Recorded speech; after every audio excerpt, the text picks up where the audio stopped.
ورحمة الله وبركاته. بسم الله والصلاة والسلام على رسول الله. حياكم الله أخواتي، مرحبا بكم في القناة مع وصفة جديدة من وصفات أم هالة.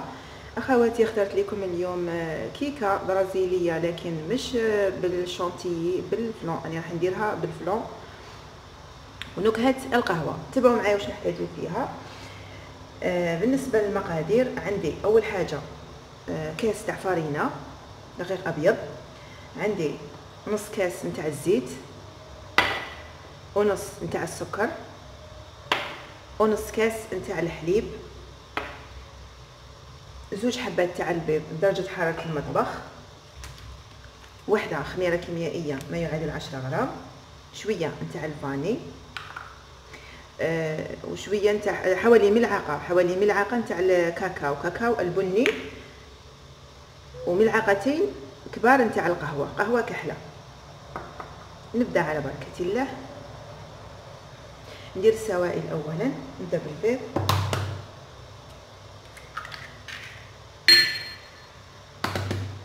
هذه الكيكه تجي بزاف بنينه، يعني هي عباره عن تحليه يعني بالكيكه البرازيليه، تجي رائعه جدا سواء في الصيف او في الشتاء، يعني ما لا يعلى عليها صراحه. ندير الزيت،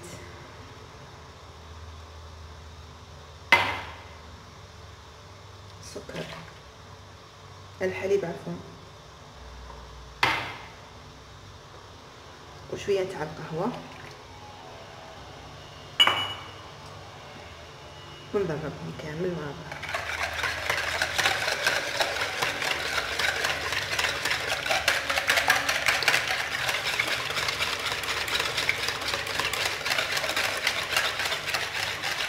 ندير السكر تدريجيا ونخلط.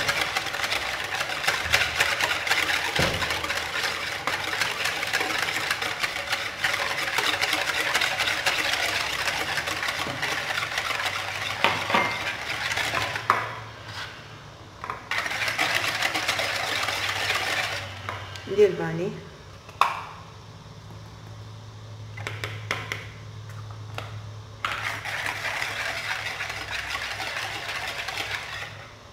ندير فاني ولا ما ننسى الخميره،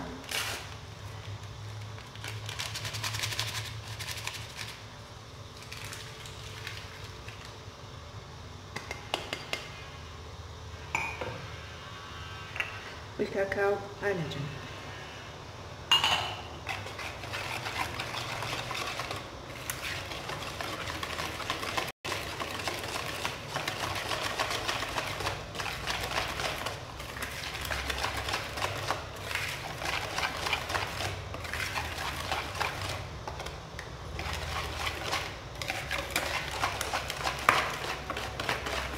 نزيد له حوالي ملعقتين تاع فرينه،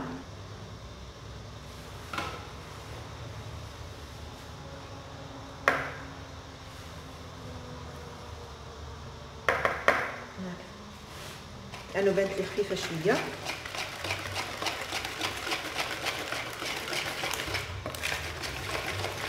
يعني نتوما ديروا كاس وربع، في الاول ديروا كاس وربع نتاع الفرينه، يعني عبر وشويه تاع الفرينه، طبعا بالكاس اللي تعبروا به نتوما.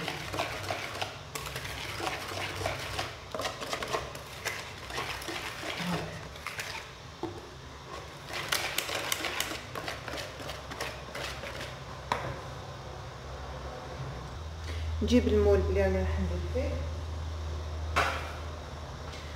ندير هذا المول كما راكم تشاهدوا. طبعا نجيب هكا ونفرغ الخليط تاعي. طبعا كنت استعنت بورق الزبده حتى نضمن انها ما تسخش.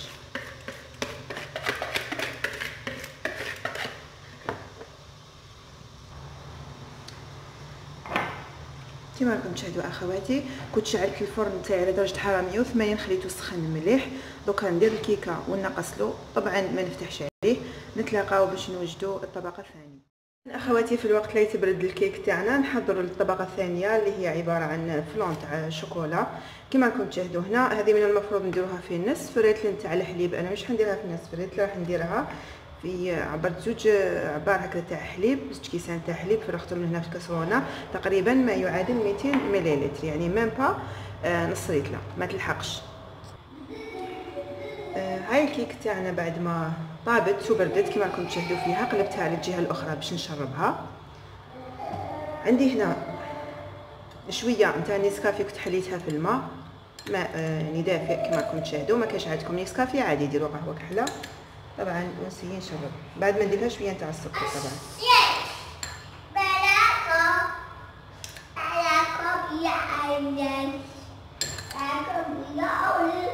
يعني راح يعطيها واحد النكهه لطيفه جدا.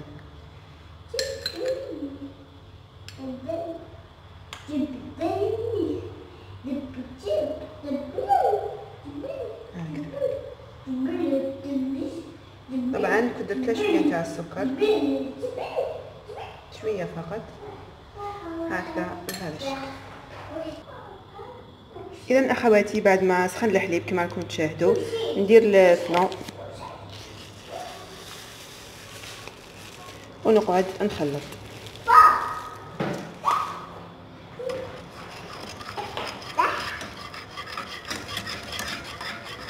حوالي 3 دقائق ولا 4 ونطفي عليه. اخواتي بعد ما برد الفلان تاعي كما راكم تشاهدوا نفرغوا فوق الكيك، خليته برد شويه برا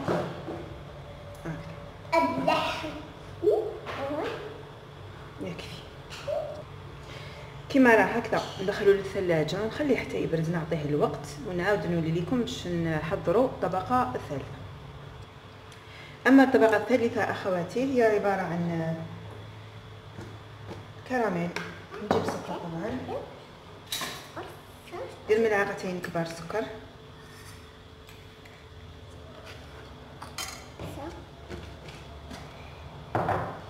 نحطهم يتكرملوا فوق النار. يعني من الاحسن تكون عندكم كسرونه ثقيله ولا مقله ثقيله، خلوه هكذا يعني على كامل الجوانب ونخليه يتكرمل يعني وحده بلا ما نخلط له الملعقه، يعني بلا ما نخلط بالملعقه.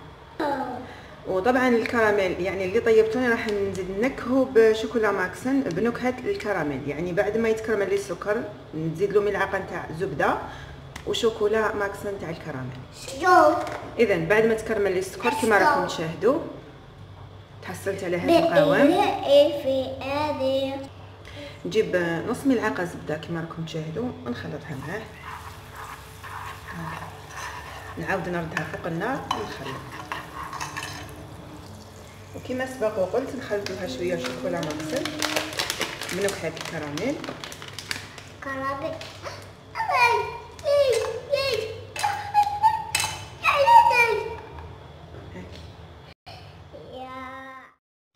اذا اخواتي كما راكم تشاهدوا في الكيكه نتاعنا بعد ما بردت نجيب هذاك الخليط اللي كنت طيبته، زدت له يعني زدت حوالي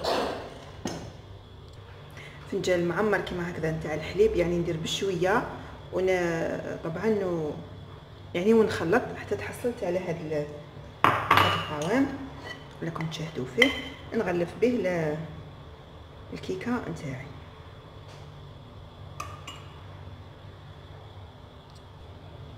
هكذا نمشيها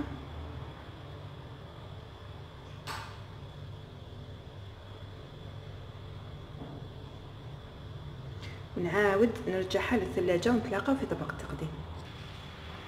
اذا اخواتي كما راكم تشاهدوا هاي الكيك نتاعنا واجده.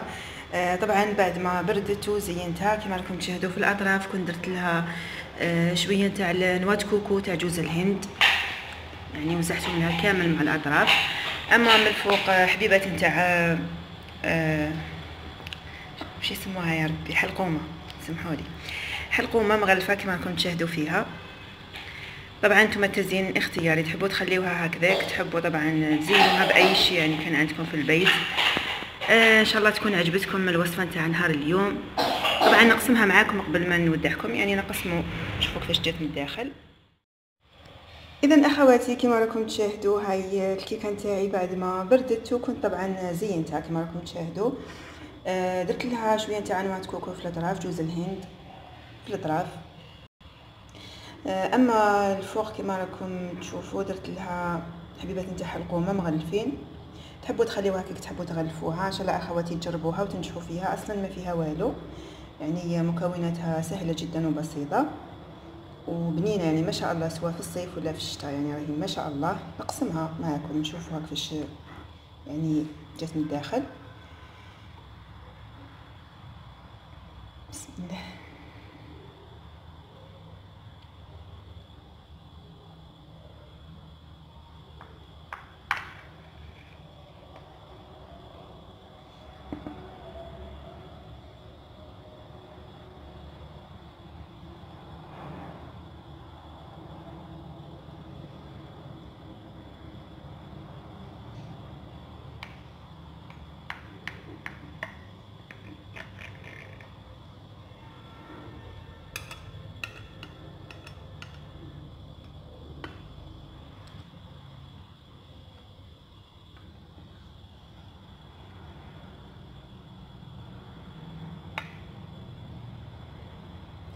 شوفوا اخواتي، هاي كيفاش جينا من الداخل.